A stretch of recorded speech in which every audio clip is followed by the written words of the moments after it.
Ministra e Shtetit për Administratën Publike e Antikorrupsionin, Adea Pirdeni, gjatë një konferencë për mediat, u shpreh se procesi antarësimit të Shqipërisë në Bashkimin Evropian duhet të shërbejë si mundësi për forcimin e institucioneve e luftën kundër korrupsionit. Sipas saj, integrimi evropian nuk është vetëm një proces negociatash, por edhe një mundësi për të konsoliduar administratën publike e për ta bërë atë më të mbrojtur nga abuzimi e funksionit publik. Ministra theksoi se gjatë kësaj jave, në qendër të punës së qeverisë, kanë qenë nismat në luftën kundër korrupsionit. Natyrisht procesi i antarësimit është një proces njëherësh sfidesh,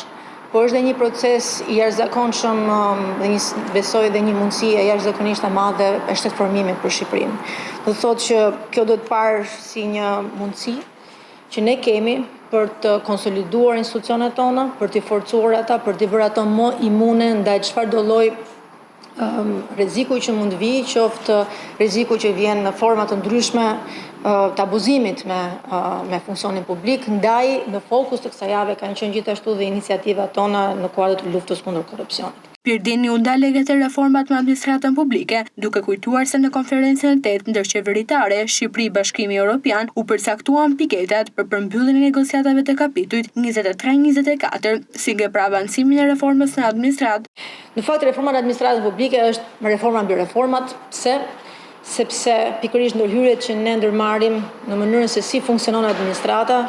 kanë impakt të drejtë për drejtë për gjatë gjithë sektorëve të administratës, por dhe gjithë sektorëve të ekonomisë, patjetër.